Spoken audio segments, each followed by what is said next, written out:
अस्सलाम वालेकुम, welcome to on point. जैसा कि आप सब जानते हैं कि पिछले कुछ दिनों से हमारे सामने ये खबरें आ रही हैं कि शायद पाकिस्तान और इंडिया के बीच में कोई डील हो चुकी है। आईसीसी ये जो चैंपियंस ट्रॉफी होने जा रही है पाकिस्तान में फरवरी 2025 में, उसमें इंडिया ने आने से इनकार कर दिया था इस बेस पर कि उनकी जो गवर्नमेंट है, जो मोदी सरकार है, उन्होंने इंडियन क्रिकेट टीम को पाकिस्तान आने की इजाजत नहीं दी।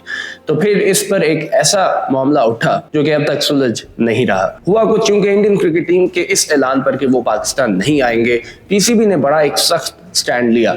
उन्होंने कहा अगर तो इंडिया चैंपियंस ट्रॉफी खेलना चाहता है तो उसको पाकिस्तान आना पड़ेगा, और अगर आईसीसी और बीसीसीआई इस बात पर इंसिस्ट करते हैं कि इंडियन क्रिकेट टीम के जो मैचेस हैं वो हाइब्रिड मॉडल, जैसे कि एक एशिया कप हो चुका है पाकिस्तान में जिसमें इंडिया के जो मैचेस थे वो श्रीलंका में खेले गए थे, उस तरह के मॉडल पर अगर आईसीसी कहता है हमें जाने को तो हम चैंपियंस ट्रॉफी से बैकआउट कर जाएंगे, जो कि बड़ा ही एक स्टूपिड बयान था अगर आप पीसीबी के एंगल से देखें। ठीक है, आपने पाकिस्तान के जो अवामी ऑप्टिक्स हैं, जो लोग हैं, उनको आपने सेटिस्फाई कर लिया, लेकिन आपने क्या प्रैक्टिकली इस चीज को सोचा कि पाकिस्तान कैसे चैंपियंस ट्रॉफी से बैकआउट कर सकता है? आप जो इतना बड़ा इंफ्रास्ट्रक्चर पे पैसा लगा रहे हैं, अपने स्टेडियम्स को अपग्रेड कर रहे हैं, कजाफी स्टेडियम है, नेशनल स्टेडियम कराची का है, तो आप क्या ये अफोर्ड कर सकते हैं कि पाकिस्तान में चैंपियंस ट्रॉफी अब ना हो इस सब को करने के बावजूद?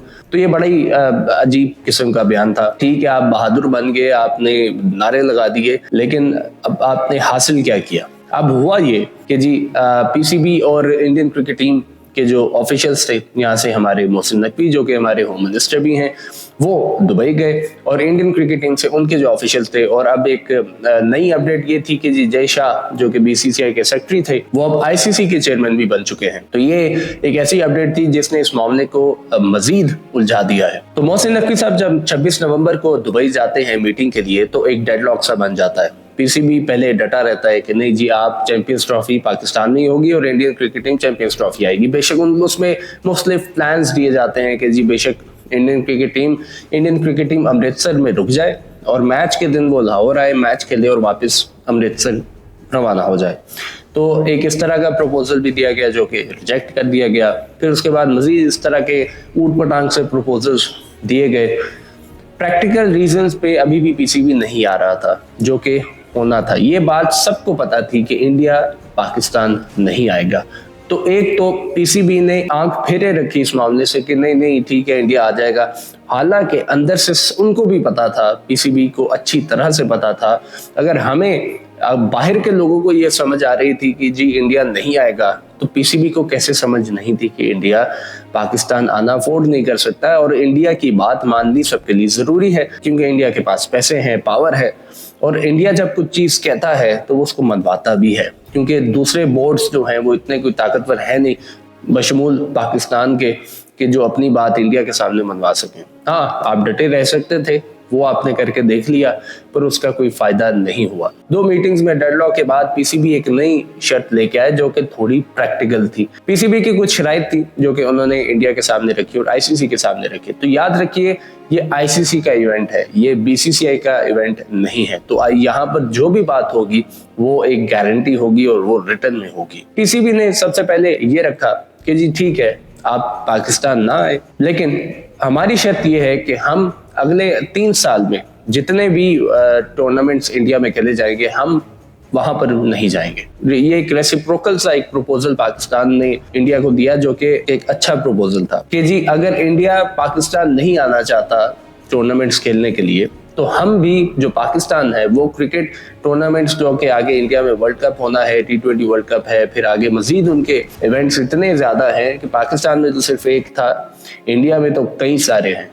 तो उसको अच्छा इस्तेमाल किया मोहसिन नकवी साहब ने। उनके सामने ये प्लान रखा कि ठीक है, आप पाकिस्तान ना आए, हम इंडिया नहीं आएंगे अगले 3 साल में, और ये हमें आप लिख के देंगे, और हमारे जो मैचेस हैं वो भी दुबई में होंगे और आपके मैचेस हैं वो भी दुबई में होंगे। तो पहले तो जय शाह साहब के लिए हैरानगी थी कि ये क्या बात कर रहा है, क्योंकि इंडिया तो एक्सपेक्ट नहीं करता कि उनके मैचेस बाहर हों, या वो उनका तो होता है कि जी इंडिया में ही सारे मैचेस हो जाएं। उनका तो बस नहीं चले कि सारे टूर्नामेंट्स आने वाले 10 साल 20 साल के लिए जो जितने टूर्नामेंट्स हैं वो सारे इंडिया में करा दें, क्योंकि इतना पैसा आता है। दूसरी शर्त पीसीबी की थी कि जी आप जो गेट मनी है दुबई की उसको हमें इंक्रीज कर दें, तीसरी ये थी कि जी ये जो हमें एक रेवेन्यू शेयरिंग का एक परसेंटेज है जो कि 5% है इस वक्त, उसको बढ़ा दी जाए, वो रिजेक्ट हो गई। तो जो 2-3 शर्तें थी उनमें से हाइब्रिड मॉडल वाली खबर ही आई इंडियन मीडिया की तरफ से कि जी ये एक्सेप्ट हो गई। हाइब्रिड मॉडल के लिए इंडिया तैयार हो गया है। चैंपियंस ट्रॉफी में इंडिया के जो मैचेस हैं वो दुबई में होंगे और आने वाले T20 वर्ल्ड कप और जितने भी टूर्नामेंट्स इंडिया में है उसमें जो पाकिस्तान के मैचेस हैं वो दुबई में होंगे, न्यूट्रल वेन्यू में। तो इसका नुकसान तो किसी को नहीं था,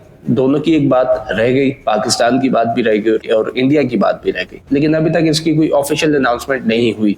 मोहसिन नकवी साहब पाकिस्तान वापस आ चुके हैं और कल वो वज़ीर-ए-आज़म शहबाज शरीफ साहब से भी मिले थे और शहबाज शरीफ साहब ने अपना मुकम्मल एतमाद मोहसिन नकवी साहब पर रखा है कि जी उन्होंने बहुत अच्छी तरह से इसको डील किया, अच्छी तर्जुमानी की पाकिस्तान के इंटरेस्ट की, और जो कि उन्होंने की भी, ट्राई भी की, लेकिन कुछ गलतियां ऐसी थी जिसने इस मामले को कंट्रोवर्सी में बदल दिया। कि वही वाली बात, आपको ये कदम पहले उठा लेने चाहिए था, आपको ये मीटिंग्स पहले कर लेनी चाहिए थी। और दूसरी चीज, मैं उन लोगों को एक मैसेज देना चाहता हूँ जो कि बड़े लगे हुए हैं टीवी पर बैठ के कि जी ये क्या हो गया, पाकिस्तान की हार हो गई, पाकिस्तान ने ये क्या कर दिया, हमारी तो इंसल्ट हो गई, इंडिया ने अपनी बात मनवा ली।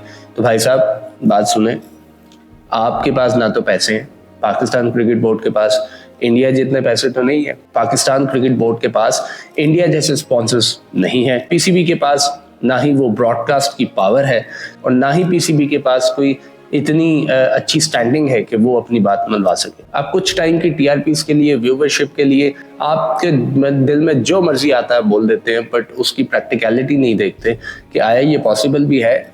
दिल सबका करता है कि जी पाकिस्तान की स्टैंडिंग बहुत ऊपर हो, पाकिस्तान के पास पैसे हो, पाकिस्तान की चैंपियंस ट्रॉफी पाकिस्तान में ही हो, इंडिया भी पाकिस्तान आए, ये अच्छी ख्वाहिशात है, लेकिन अभी इनका हकीकत से कोई ताल्लुक नहीं है, ये प्रैक्टिकल नहीं है। तो जो भी ये बात कर रहे हैं शायद या तो उनको क्रिकेट का पता नहीं है कि क्रिकेट की दुनिया में इस वक्त हो क्या रहा है। आप इंडिया के साथ मुकाबला किसी भी बोर्ड का है ही नहीं, तो फिर आप वो बातें किया करें टीवी पर बैठ के, अपने व्लॉग्स में बैठ के, कि जो कि प्रैक्टिकल हों, जो कि हो सके, ना कि अवाम को आप मजीद उलझा दें कि जी ये क्या हो गया, फला हो गया। भाई साहब ये बहुत बड़ी जीत है पाकिस्तान की कि पाकिस्तान अगर रिटन गारंटीज में ले आता है कि जी पाकिस्तान के भी जितने मैचेस हैं जो कि इंडिया में होने हैं वो दुबई में होंगे, न्यूट्रल वेन्यू में होंगे, ये बहुत बड़ी जीत है। टीवी पर बैठकर कहना बहुत आसान है, जय शाह के सामने बात करना एक अलग चीज है, उसको डील करना एक अलग चीज है। यू हैव नो आइडिया कि ये किस तरह की डील्स होती हैं और किस तरह इसको निगोशिएट करते हैं। तो उम्मीद यही है कि आने वाले दिनों में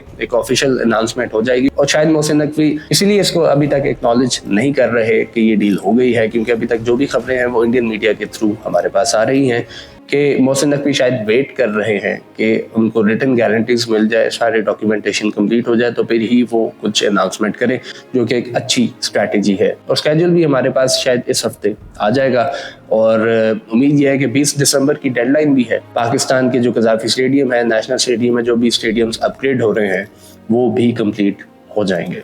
तो अच्छी खबरें हैं और उम्मीद यही है कि आने वाले दिनों में मज़ीद अच्छी खबरें हमें मिलें। आज के लिए इतना ही, अल्लाह हाफ़िज़।